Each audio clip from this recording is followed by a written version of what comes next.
This is the Real Digital Transformation podcast series, empowering technology and business professionals to succeed with digital transformation.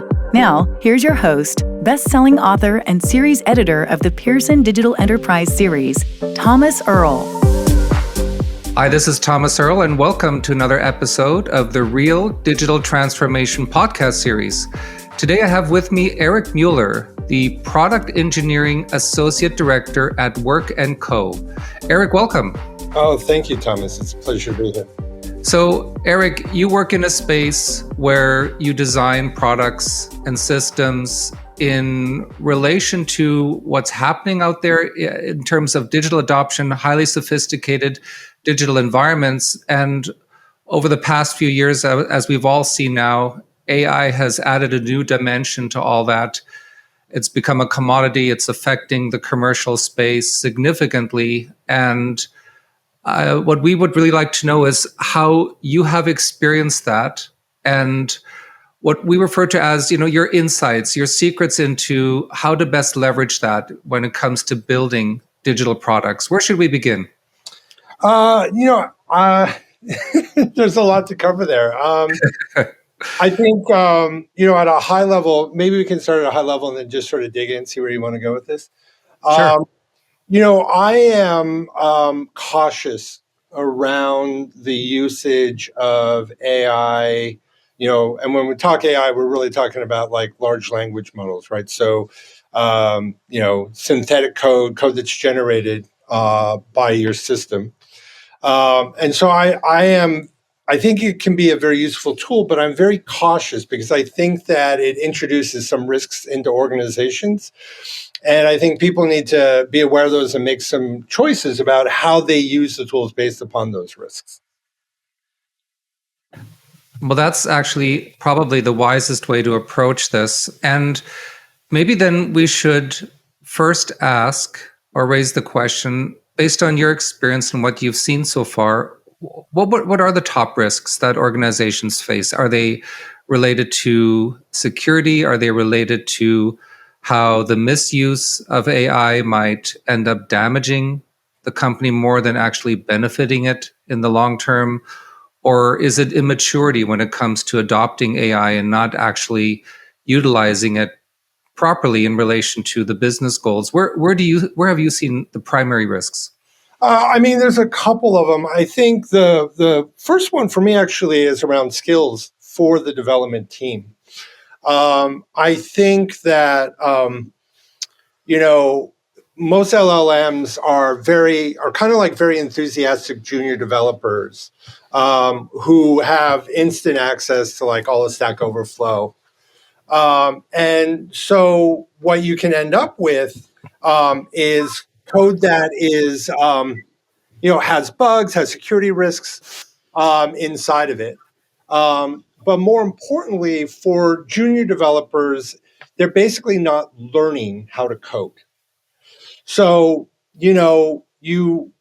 if you kind of think back to when you were in school, there was always one person, when you did a group project, right? I always hated this. You'd have a programming assignment and it was the group thing and three folks were out there cranking code and one person was basically doing nothing, but they get all the credit at the end of it. And you knew they learned nothing in that class, right? They walked away, they get an A, they learned nothing. They're probably a crap developer to this very day. Right. And I think that if you as a junior developer are using these tools to generate your code, you're not learning anything, right? You're not figuring out how to solve the problem on your own. You're not encountering a bug and then trying to work through it and figure out how to get past that moment. You're not thinking about the business problem and what is the right code to get there. Instead, you're basically asking the system to generate code for you, or you're cutting and pasting and moving on. So that to me is a massive concern for how do we develop junior developers in the future, right? How do we take a junior developer into a mid-level and into a senior developer? And that's not a problem today, but in a decade, it absolutely will be, right? Because we're not going to have any new senior developers to replace the folks that are retiring, moving on, moving into management, moving into product leadership.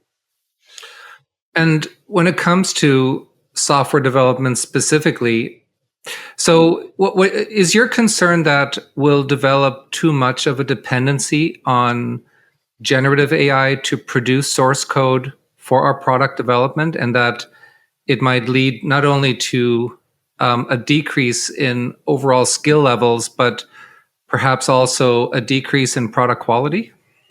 Potentially. I think where it's been really strong is when I've seen senior developers work with it, and when they understand and recognize what they've got a very enthusiastic junior developer who's often going to generate bad code. That if they're aware of that, they can get a lot out of the generative AI system, right? It can write boilerplate code for them. It can write some unit tests. That's powerful, right? It can let them crank through a lot of this kind of, grunt work, for lack of a better term, and then they can focus on solving the specific problems that are not going to come out of generative AI, right? And so, one, I worry about, to your point, us not developing the skills in junior developers. I also worry a little bit about de-skilling of senior developers. Like, if you're not using a skill, I'm in management now, right? And when I go and I write code, which I still occasionally do, it takes me a long time. I got to get back up to speed and remember what I'm doing. I'm not as efficient because I've lost that skill. I'm not using it day to day. And so my concern, not just, with the senior developers, that they start to de-skill and will not be as efficient in the long run. So I encourage junior developers on my team not to use these tools for 6 months. Come in, learn the experience, right? We've hired you. We've taken the risk of you being a junior developer. We want to help you build your skills up. We want you to ask the hard questions. And then when you start to understand what you're doing, start using the Gen AI tools to work alongside of you, not to replace you. So just for argument's sake, and to sort of be more pessimistic about this, based on other perspectives I've heard, some might say to you, well, look, 10 years from now, generative AI might have become so sophisticated that there may simply not be a need for that many more developers. It might be a much different ratio of source code produced by the AI systems versus actual humans that are needed to utilize or incorporate that source code, because perhaps the source code will just be high quality. It'll be complete for whatever the input parameters we give the AI system. What are your thoughts about that? Well, a couple. So one, I've been doing this a long time, and for a long time, people have been telling me we're a couple years away from not needing developers anymore, right? Right. The 4GL languages and drag and drop and all that kind of stuff. And then it always seems, for whatever reason, we still need developers. So that's the first thing. I'm skeptical that we'll get rid of all the developers. Mm-hmm. The reasons are very specifically, one, the generative AI systems, you have to remember, at the end of the day, a generative AI system is, I like what someone once called it a spicy autocomplete. It does not think. It does not create. What it does is it takes a token and it looks for the next statistically likely token to appear in that chain, right? If you are submitting a prompt to ask a generative AI system to generate code for a problem that it has not seen, that is not in its training material, it will not solve that problem for you. Now, what that means, to your point, Thomas, I agree with you. There will probably be fewer developers because a lot of the things that we do, there's a lot of boilerplate code. There's, it's like set up a simple homepage. We're writing simple CRUD, code to modify a database, read from it, et cetera, et cetera. But when you get down to like new business problems, it cannot solve those for you. It can't. It won't, because it hasn't encountered those before.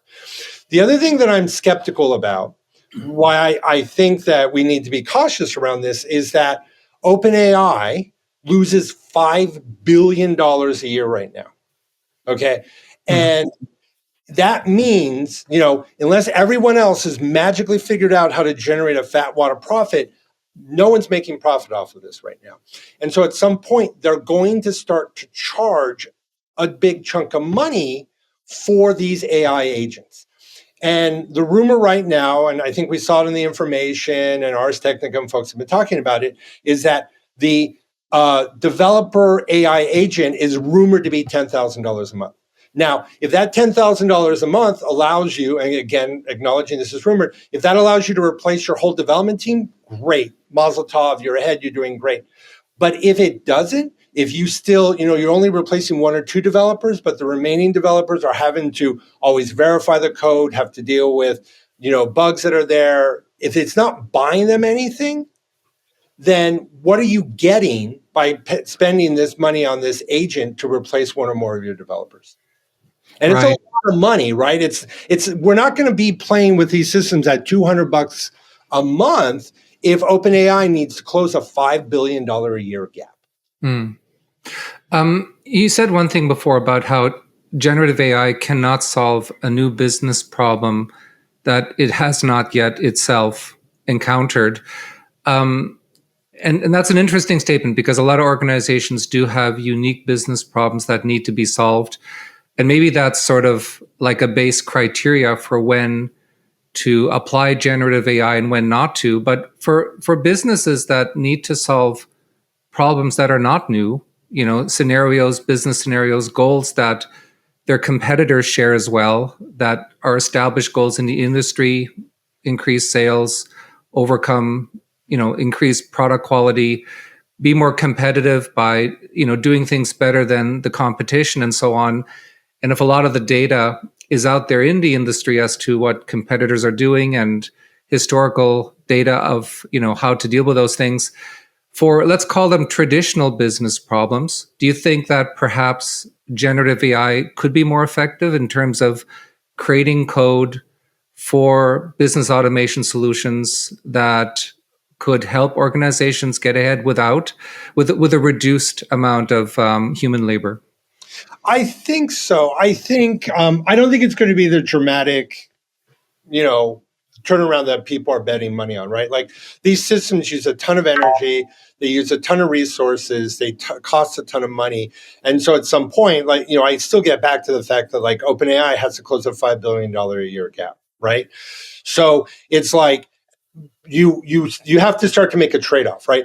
Can you use an AI system to accelerate your team? Absolutely. In fact, one of my favorite use cases, and I think is a very powerful use case, is not as a tool to do the work for you, but as a tool like an editor, like an assistant working alongside you. You're still thinking the deep thoughts.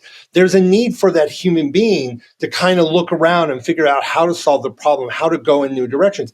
AI systems can't do that. They don't have intuition. They don't have the ability to innovate. What they do have is the ability to edit. They have the ability to look at a problem. You've established the problem. You've laid it out in there, and it can come up with, based upon things it's seen before, the tokens that it can generate, it can come up with additional solutions. It can help you brainstorm. I think that's incredibly powerful, right? Like how many times have you worked alone? It's 1:00 in the morning, you're writing some code, you're writing documentation, you really want to run an idea by someone and no one's there. And having the AI system available so that you can feed code into it, you can feed documentation into it, you can feed ideas into it, and it can just generate stuff, even if it's wacky, even if it's confabulating, that can really get your brain working and it can be an accelerant. That to me is a very powerful use case, right? That's not replacing someone though. It's accelerating someone. It's enhancing someone. It's making their job easier. That to me is the real power of an AI system. And based on what you've experienced with this firsthand so far, and the bit of evolution you've seen so far over the past couple of years, especially in relation to generative AI, it sounds to me like you're skeptical that it'll evolve much further beyond what you just described over the foreseeable future. Is that accurate? I think that's accurate. However, I think the problem I'm seeing, I want to kind of address that because I feel like it misses a very powerful moment we're in with these tools, right? So just today, one of my senior developers approached me and said, "Hey, I want to kind of use, AI in this space. What do you think about it?" I'm like, "Great, go for it," right? Because I know he's a senior developer. I trust that he's going to evaluate what's coming out of it. I know he's going to have a human being, another person, look at that code. So we'll go through the normal code reviews. I know he'll be aware of what security issues to look for. And I know he's going to get 2 to 3 times as much work done because of that. I totally recognize it. I think that's incredibly powerful. And I think the problem I'm having in this space is not that these tools exist, because I think they're powerful. I think they can be useful. I think the problem I'm having in this space is this idea that we are somehow going to eliminate the human workforce with these tools. And I don't think that's true. I don't think that's possible. I think we will get a more efficient workforce. I absolutely think there will be fewer jobs available for human beings in some space. But the idea, I had a client approach me one time and he said his board of directors said, well, now can I fire all my developers and replace it with AI systems? And he laughed. And he should have, because I don't think we're going to be there anytime soon. And I don't think we should ever get there for a complex thing like software development, where you're trying to solve a problem, where you're trying to differentiate yourself from your competitors. Because if you are using the same AI systems as your competitors and you have no human beings involved in that flow, then how are you going to differentiate yourself? So for a new company starting up that will be doing in-house software development for either internal systems or perhaps for commercial products, maybe we should focus on that space, because I think that's also what you focus on. So they want to build new software products. And if you were their consultant, how would you recommend they set up their IT shop in terms of software development? Would you, in other words, if they say, how should we set this up now in a way that would be different than perhaps 5 years ago? Should we only hire developers that already have expertise working with AI tools? Should the amount of developers we hire now be less than we normally would have, 5 years ago? So instead of 20 developers, should we hire 15 that are skilled with AI tools? And then how should we just follow what you just said, use them as tools for the reasons you listed, and nothing more for the foreseeable future? And then that's the ideal setup for a software development department right now. Is that the direction you would recommend they go? Yeah, I mean, I think you're still going to hire fewer people. It's interesting. I just had a startup back in about 6 months ago where we had the same conversation, and we started with a small team supplemented with some AI tools, right? And I get back to what I'd said before, earlier on in the conversation, which is boilerplate, unit tests, a lot of really basic stuff. You can really accelerate your team, and they're not in a position to hire junior developers, right? They really need a senior team to come in and crank some code and deliver. And so having an AI system that acts as a junior developer that can come forward and generate that boilerplate, that can generate that unit test, it allows them to move faster. It does allow them to hire a smaller team. And I would say the same thing to any team, regardless of whether or not you're using AI, generative AI as a tool or not, is you start with a small team, you move as fast as you can, and you start to hire folks as the need arises and your budget allows, right? It's lovely if you can afford a 20-person team, great, hire a 20-person team and still bring on those AI tools to see if you can turn that 20-person team into the equivalent of a 25-person team. Mm-hmm. And if you have to have a smaller team, great, go 2 or 3 people, use those AI tools to accelerate your team, still do code reviews, still make sure you're doing security tests, still make sure that, you're doing code reviews, that you have 80, 90% unit test coverage before you deploy into production. All that stuff remains the same regardless of if you're using an AI system or not. And use it for things like the stuff that no one wants to do. Start with I don't think there's any great skill required. Oh, I'm about to insult people. I apologize. Let me rephrase that. I think that of the developers, there's no value in having your developers try to generate all of your documentation. So letting your AI system take the first pass at that, I think is beneficial. Think of how much work you've saved by doing that, right? It's gone in, it's generated your documentation, your developers can verify it. Think of the benefit of like having an AI system come in and just set up your boilerplate code, or coming in, and not just boilerplate code for your front end, but for your back end. Maybe you're doing Terraform; it can crank out some basic Terraform stuff. Think of the benefit when you're brainstorming and you guys are trying to solve a problem, and you feed your thoughts into the generative AI system and say, "Hey, spit out." A prompt that might be something like, what other ways have people solved this problem of displaying an image, so it works for screen readers, to use a very simple, basic issue, right? It's like you now have a tool that's pushing you, that's helping you think through a problem that you can hand off the scut work to, that's accelerating your team. I think there's a huge benefit to that, and I think people should absolutely lean into that right now. One more question in terms of the software development lifecycle and others involved. So AI-driven chatbots have taken over a lot of the technical support roles in other companies and reduced the need for that type of human labor. In terms of quality assurance professionals and testers of software products, do you see AI doing the same, like taking over a number of those roles just because of the repetitiveness and the automation that they could drive, and then perhaps even the creativity in terms of subjecting products to different types of scenarios to test them more vigorously? What are your thoughts about its impact on that particular role? I think it's sort of the same as in any other part of our discipline, in that if we kind of take a step back and look at QA, we have been for years spending a ton of money and a ton of effort to automate as much of this stuff as possible. And so I remember when QA teams were one-to-one, there was one QA tester for each developer, and now what are we at, like one for every 3, one for every 4.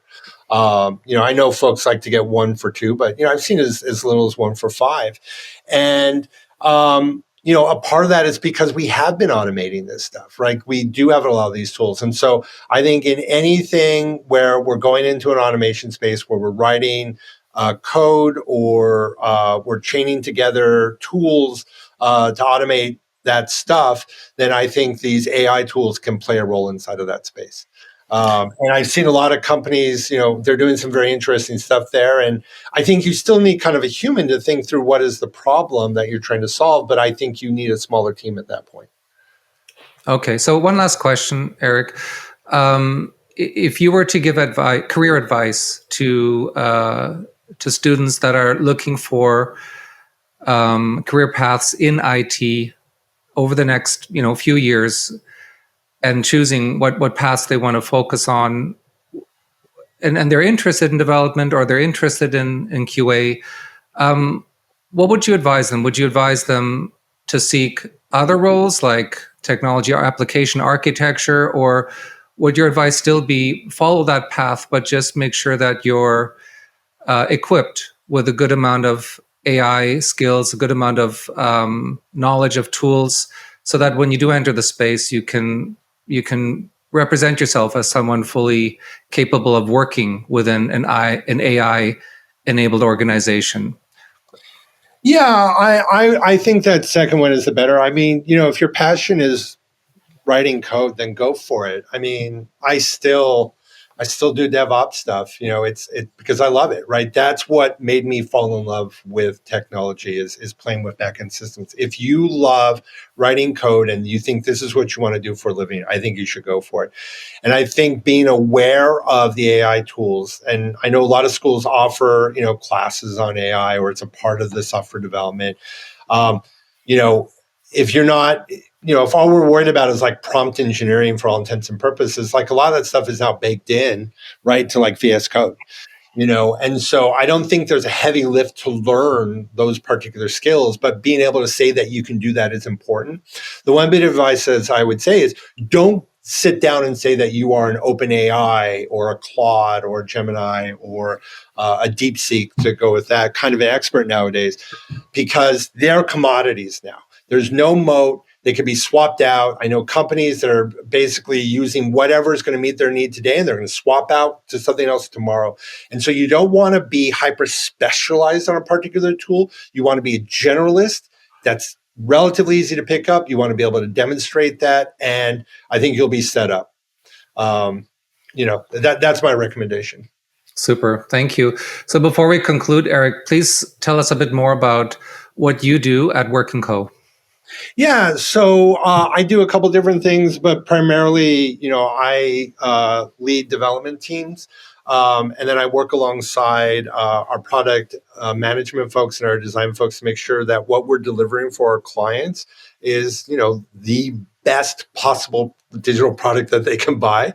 Work & Co., plugging the company really quick, Work & Co. is really focused on thinking strategically about what is the experience that our clients are going to deliver. Is it a beautiful experience? Is it going to meet their users' needs? Is it going to be sustainable? Is it going to bring, joy to what users do when they're working with the product? And I personally, as a technologist, think that, I'm here to realize those dreams on the technology side so that the front end is gorgeous, that any back end systems are supporting that front end experience, and that users are never astonished. They are always overjoyed.